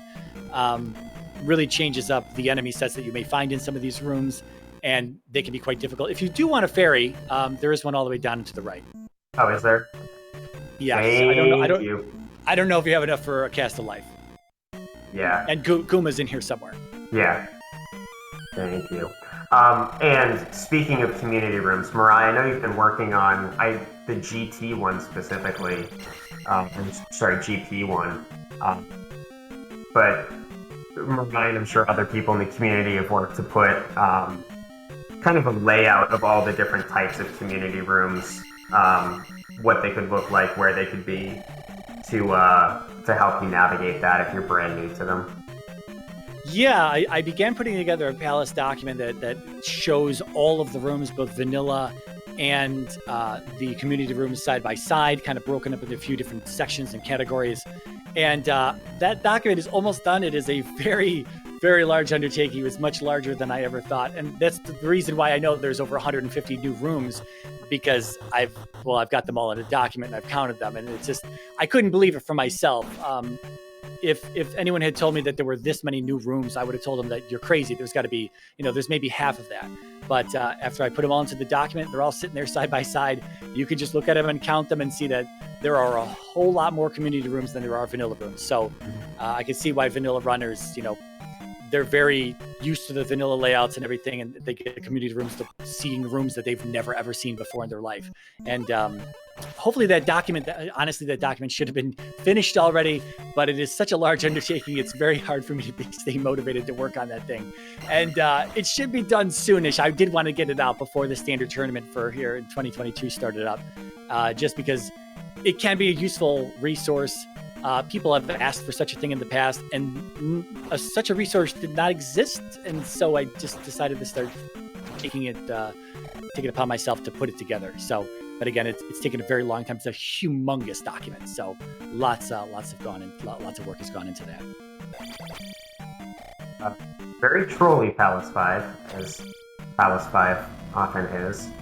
Yeah, you said that about the elevators. They don't have to make any logic. It's, if you look back at the vanilla rooms, and you can find like old NES maps. There's sites that lay out NES maps and whatnot, and some of those have Zelda 2 Palace layouts in there, and they make sense. They have the elevators all connect where they should connect and whatnot. But in the randomizer, there is no logic. You're not on you're not on B3, you're not on level 2 or anything like that. Whenever you hit an elevator, you could just go anywhere else essentially. So it does help to kind of it is a skill. It is definitely a skill mapping out these palaces in your mind when they end up being very maze-like and labyrinthine. 5 is always one of the bigger ones. Yeah, 5 is in vanilla. 5 is the biggest one, and it's actually nicknamed the Labyrinth, as far as I know. Mm-hmm. Not that the randomizer necessarily carries over that specific label, but when it comes to the randomizer, when we have reconstructed palaces, they're going to roll 25% more or less than their vanilla room count. And I think I'm going to just shoot off a number here. I believe Palace 5 is something like 24 or 26 rooms or something like that. So if it rolls high, if it rolls 25% more rooms, you're looking at a palace that is over 30 rooms, which is pretty huge overall. So Palace 5, Palace 6, those are going to be your largest palaces, especially if they roll up on the high side. Something like Palace 1, I think, has 11 rooms. I don't have. This is, we were supposed to have notes earlier. I wasn't expecting vanilla room counts to come into play here. But anyway, Palace 1, Palace 3 are going to be your smallest palaces, and then 2 and 4 are sitting there in the middle. But depending on that plus or minus 25% room count, you may see Palace 2 and Palace 4 be a little bit lengthier than you're used to seeing, and you might see Palace 5 and Palace 6 be a little bit shorter. And on top of that, seeing as the boss room can be located anywhere, you might find any boss within the first elevator of the palace. So that's another thing as well. Well, and there's also the possibility that I'm actually glove blocked behind those two. We've found 2 glove blocked rooms so far. That is very true. So, taking the risk. But again, the thing that we're looking for, because we needed to be over here anyway. After this, we'll go and do. So we can't actually finish this dungeon. It's probably the boss is likely behind one of those 2 glove blocks. Yeah, at this stage, I mean, you got a quick spec rock to check in Death Mountain, and then we essentially probably should just pinpoint where the raft is, get ourselves to Maze Island, get that candle, and then get that glove, and clean up the seed. I never even thought about the fact that we have this too, which is the connector to Death Valley, or whatever. Sorry. Words while I'm trying to focus. Well, while you focus, do you mind if I go for it. Get in just a little bit? All right. Yeah. So I wanted to remind everybody that we are here at the FFR Rando Marathon, here to raise money for the Liam Foundation. Liam Foundation is a non-profit organization whose mission is to encourage, assist, heal, and empower our LGBTQIA plus community through respect, advocacy, and passionate hearts to promote thriving in society. And you can find out more about all the great work they do if you go to leadfoundation.org. They have a really nice website with sections on their rainbow book, where businesses around where they operate in Rockford, Illinois, list themselves as, allies or friendly or even LGBTQIA owned. And in order to do that, we are raising funds. And so after Devious here cleans up the seed, we will be joining Pro Peace in Earthbound PK Scramble, and all of the naming incentives are open for that. Right now we have Ness as Pooh for $10, Paula as Ness for $10, Jeff as Paula for $10, thank you, Hate, and Pooh as Moist for $50. So I would highly encourage some people to donate and change those names around, because I know I just don't want to hear the wrong names for 90-minute seed. We also have the file name for our Manjora's Mask randomizer. We have later tomorrow, we'll have the Soul Blazer randomizer, and there's a character naming incentive for that. Right now, Red Mage's No Run is in the lead with $5 there. And then as we get into tomorrow, there's a lot of naming incentives that have nothing against them or very little. We have 2 Save or Kill the Animals, one for Saturday night and one for Sunday night, that will happen. And right now, Save is beating Kill $111.31 to 0 on each of those. So, save some frames and help us out there, or anything else tickles your fancy. Thank you for coming out, hanging with us, and supporting us, and thank you for your donations. And I'll turn it back over to Devious and MiRai. So a quick shout out to that. One of those 2 runs is the SMZ3 run, the Super Metroid Link to the Past combo planner. It's going to be run tomorrow night at 9:00 p.m. Eastern, and it is a who's who of runners in SMZ3. We have Adzer, Aussie, either Andy or Ivan, and I can't remember. I feel bad because I can't remember. It's Andy and Solsky. Solsky, yeah, and Solsky. Tracy M and Apathy Duck are going to be commenting for that. I'm so excited about that run. It's definitely, if you have a Saturday night free, It's the best of the best playing a fantastic game. So I highly recommend setting your calendar for that. Absolutely. We have great randos all weekend, so stay with us, donate, chat, everybody stay cozy.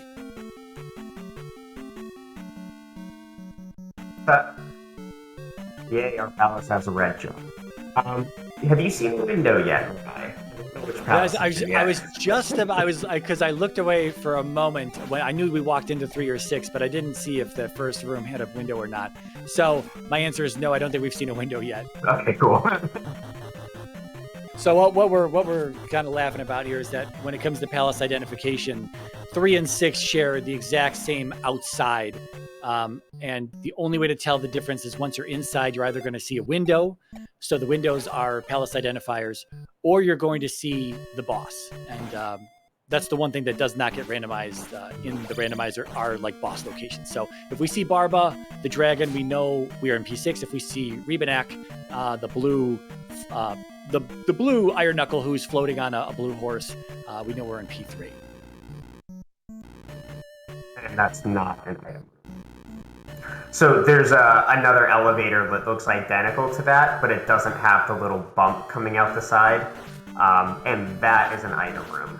But even though we did update, and that's a dead end. I'm grading you on your room identification. Oh, yeah. It's funny because I keep looking through these. I'm thinking about, because there's a lot of rooms that kind of look exactly like other rooms. And some of them are dead ends, while others are item rooms, and others are just pass-throughs. So, as you said, there's a lot to keep in track. Yeah, so this is one of those blocking rooms, but we're seeing it reversed. Normally, it's a fairy block from left to right, but when we see the room from right to left, it's simply just a little drop down. Yeah. Still no windows yet. Yep. I have no idea what we're in. So one of the nice things, the emo tracker download for this game has a little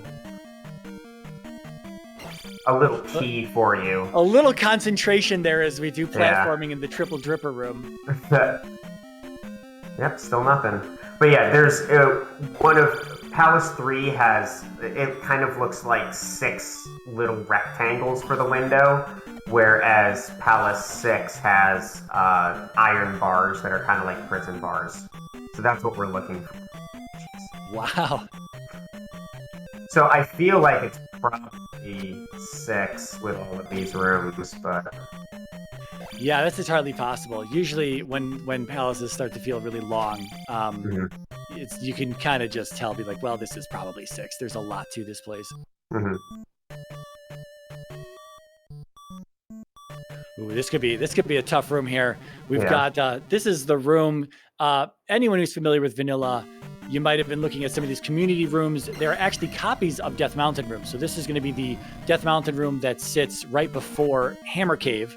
And it does have a slightly different enemy set in the palaces, which could be MOAs or bubbles. It's guaranteed to either be a MOA or a bubble in the 2 spots on the left and the right, and then whatever sits in the middle can be anything. But it can be kind of a tough room if you've got fast bubbles in there bouncing around, or 2 MOAs that are dropping fire all over the place. Some of these rooms can be a little difficult depending on their enemy set.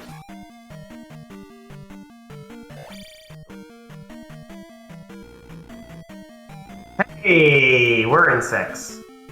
So Chadbert in chat mentioned this earlier. There's even an outside Barba room, and here we have the outside Barba community boss room, which is really cool.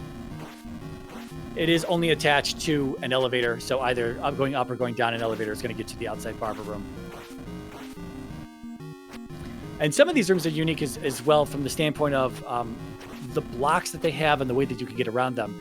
So what we're going to see is that after the boss is dead, you obviously you always have to go through a door to get to the gem pedestal, and that's also true here as well. But if you have the fairy spell, or if you have the jump and the dash spell together, you can actually get over this little section that you'll see, and you can actually save a key if necessary. I don't think it's too big of a deal now, but it is something to know that, if keys are not a luxury item and ferry is very expensive, you may want to save your key. You may not want to spend it here. And so ferrying over the door is something that you can do in this particular room. So a lot of this fight, you end up benefiting a lot from the fact that you have bounce back from when you hit Barba. But the sorry, concentrating again. Yeah, you can't do it with jump alone. I gotta do it with ferry. It's jump and dash if we had dash in the seed. Yeah, I was gonna mention dash earlier. Dash was built to replace the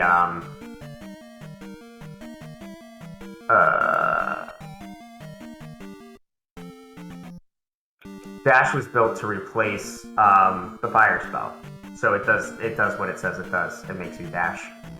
Yeah, you move at a very fast pace, and it can be a time saver, but it can also get you in some real trouble. We're obviously not going to be able to demonstrate that here in this particular flag set, but yeah, something that the randomizer offers as well is replacing fire with the dash spell. However, when we have a combined fire flag enabled, you cannot currently combine fire with the dash spell. So it's either if fire's there, you're not going to get dash. If dash is there, you're not going to see fire. Taking a little bit of this is not what I would consider like a fast strategy at all.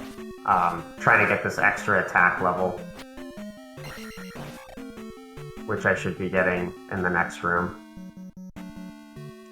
Yeah, sometimes that's another thing as well for anyone looking to run this. Something that gets done is that when you kill that boss, you might be very close to a level, and you may want some extra experience before you actually place the gem, because the gem always gives you all of the remaining experience you need for that next level. So we essentially consider it a free level.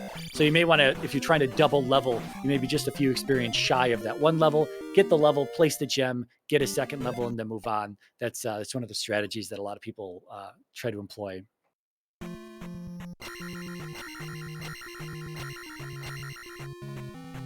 So what we're going to do now is we're going to go back to Death Valley. I never remember if it's Death Valley or Death Mountain. Death Valley is the volcano that you were just in, and Death Mountain is the standalone biome. So we're going to go back to Death Mountain because I'm pretty sure the raft spot has to be there based on what we've seen so far. Unless it's up. Which it's more down.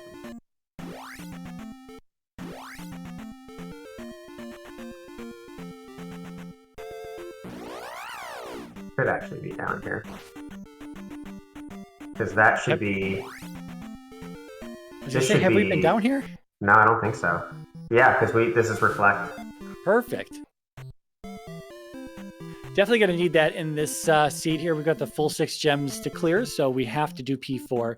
If we were playing something like a max rando seed, or, I mean, if you're just playing this casually, you can change the amount of gems that are required to finish the seed anywhere between 0 and 6. You can give yourself a nice 0 gem seed and just jump right into GP.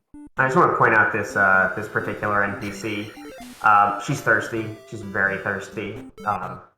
Just can't bother herself to get any clean water, and it's right here. I don't know about clean water. That's the outside fountain water right there.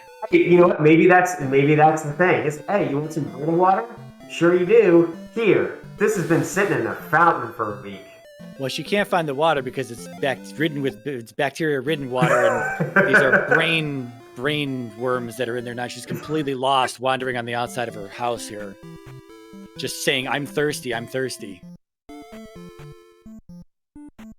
Yeah, crazy lore that you can make up for some of these towns and NPCs, and why the woman needs the mirror in the, like, how did she lose her mirror in the, the house over, and why does she want the water when the fountain's right there? It's like, I don't know, just make up some crazy story. Exactly. But if you played vanilla like I did, actually I think it can be over here, can it? We'd have to see a cut in the continent somewhere. Yeah.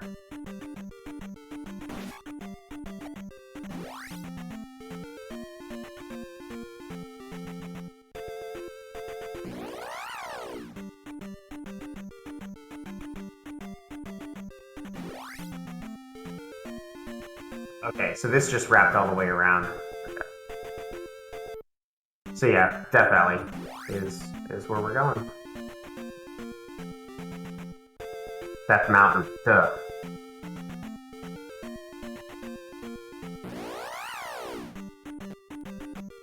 Yeah, I have a feeling it's along the coast somewhere. Yeah.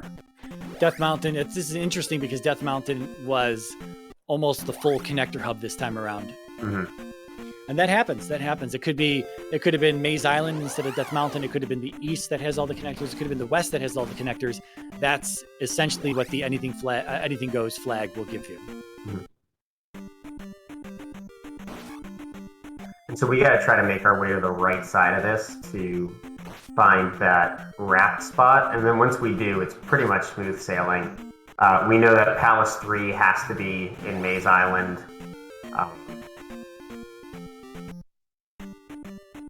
And then we have all of the other palaces in the west to finish. And then GP is at that 3-eyed rock there.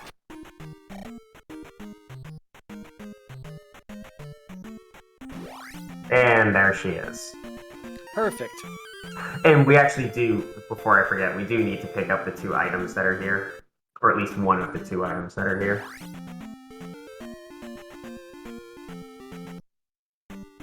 Yeah, it's always nice to have a hint for the glove when you need it. Otherwise, it might be the last place that is available for you to look, and that always kind of feels bad when you last location the thing that you really, really need. Yeah, especially when it's in a, and there it is. A palace or something, like if it's in P5, P6. We're going to do a quick jaunt to see if we can find the candle, just for sanity's sake. Yeah, so this is what we consider a vanilla-like Maze Island. There's not too many biome options for Maze Island. You've got your vanilla-looking Maze Island, you have a vanilla shuffled Maze Island, and then you have a vanilla-like Maze Island. And this is a vanilla-like Maze Island. It's going to have the same amount of encounters and item locations as the vanilla Maze Island does. The one palace that's always located here. The same static information that's between the randomizer and vanilla. Other than that, where things are laid out, there doesn't have to be any real logic to that. Every once in a while, the river can actually provide an actual block to the palace. So you may actually sometimes need the boots to get through Maze Island. It's pretty rare that happens. I've only seen that a handful of times in the many, many seeds I've played so far, but it can happen. I think it's pretty cool when it does happen. But yeah, other than that, this is a pretty open Maze Island. Sometimes they're a bit more stringy and linear, making them a little bit more difficult to traverse, but it's not much of a maze. I mean, it's in vanilla, it's not much of a maze either, but that's that. This is essentially what they all kind of look like. You've got a river that runs through there. And again, you're always going to have at least one access point that gets you here. And sometimes Maze Island will have more than one continent connector. And it's just something that you kind of have to keep track of when you're playing.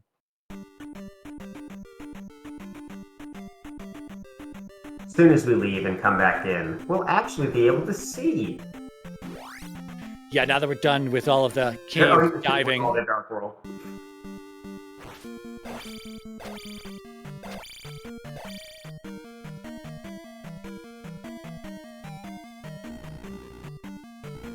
So, like I said, we're basically in BK mode.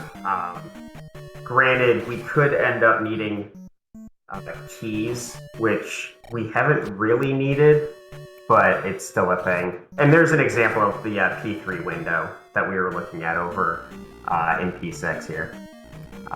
This is an item room. I mentioned it earlier that there's the kind of little ledge sticking out, but this one doesn't have it. So this is going to be, hey, our any key. So now we are in full go mode. Don't need to stop for anything else. Have plenty of magic. Especially with like the low rolls that we've gotten on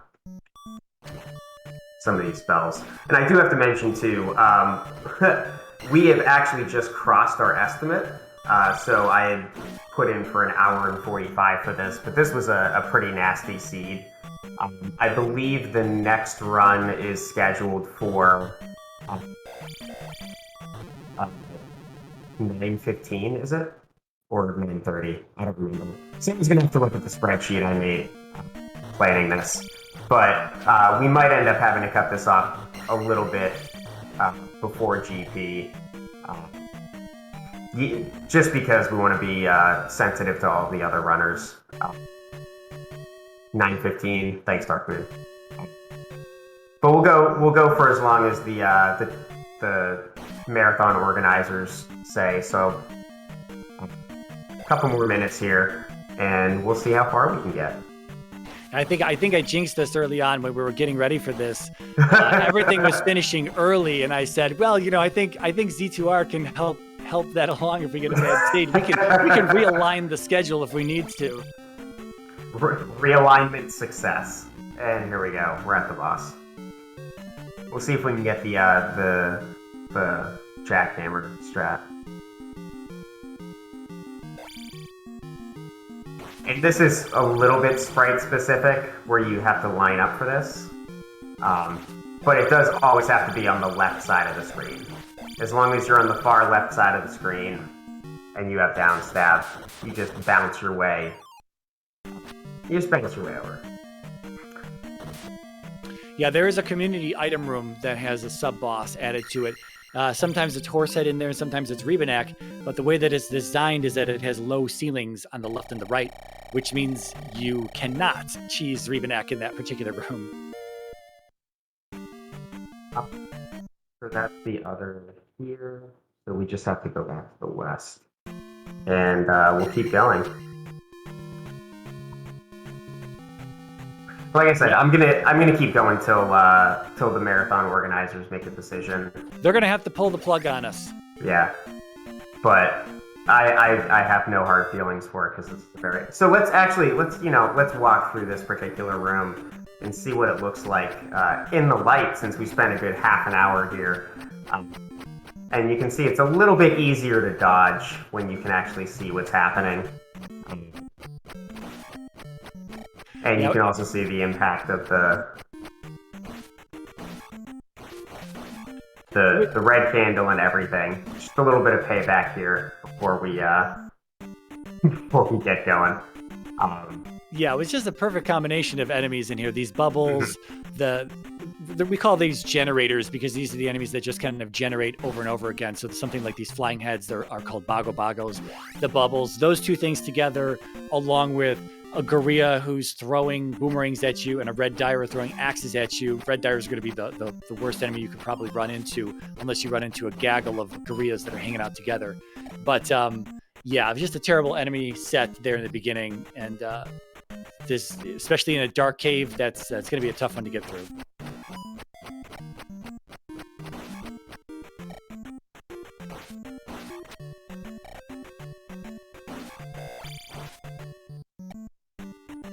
We're headed back to, are we going to stop in P5? Are we just going to do these in order as we find them? I think we spent enough time in P5. Let's, because again, I'm not expecting to finish this at this point. I'm kind of expecting that whenever Hate gets the restream up for the next run, that we'll kind of get the hook. So I'll go to these other two palaces in the meantime.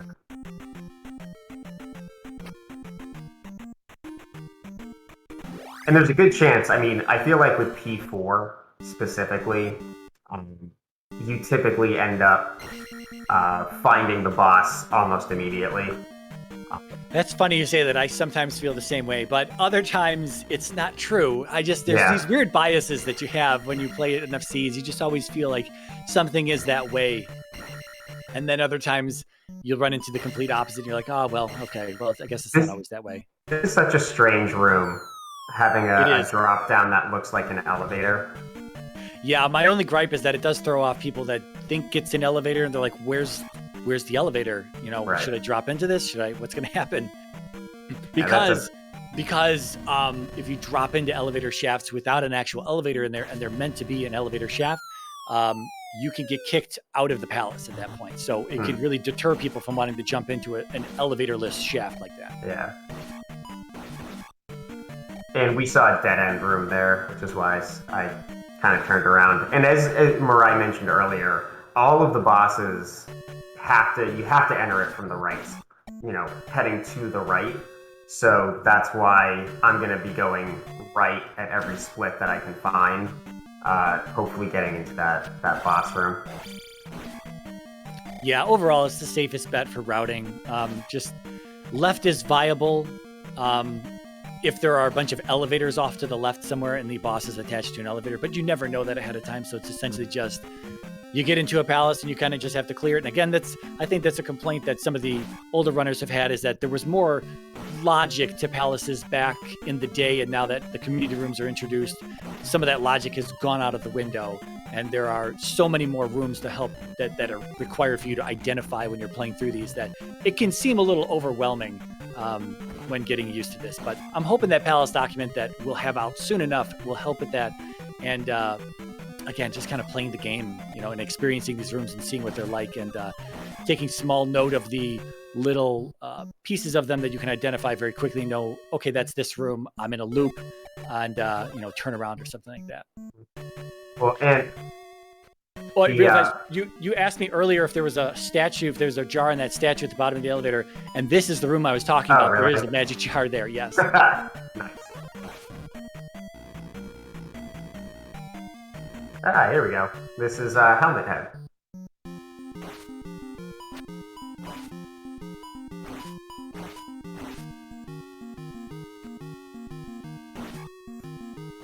And one of the things about Helmet Head is it looks like you can just pogo him, but you can't. If you try to, you just end up getting hit over and over again. At least that's my experience with it. Yeah, you got to get his helmets off, and then you can smack him once his head is actually available. He's got 2 helmets, though. So a little bug in my ear informed me that this is going to be the end of our Z2 Randomizer showcase. So thank you everybody for sticking around for this. Like I said, it's a tough game. You saw I've had some bad seeds that I've rolled for practice, and this is absolutely the worst of them. But I keep coming back to this game. I love this game. It's a great community. MiRai has some great videos that he's done on helping just get through some of the tricks and some of the more advanced stuff. And they play almost, 5 seeds a day? Something like that, I see. But it's absolutely worth looking into. The tournament begins in the next couple weeks, and hopefully I'll see some of you in the pod to the actually, I think it's in Swiss going into brackets. So hope to see some of you out there. And again, a big thank you to MiRai for coming in and walking this ride with me. Soften for doing the hosting, and hate for restreaming. So thank you all. The Netflix is in chat still. Again, just does so much for the Z2 community. And we're going to hand it over for the run that's coming up next.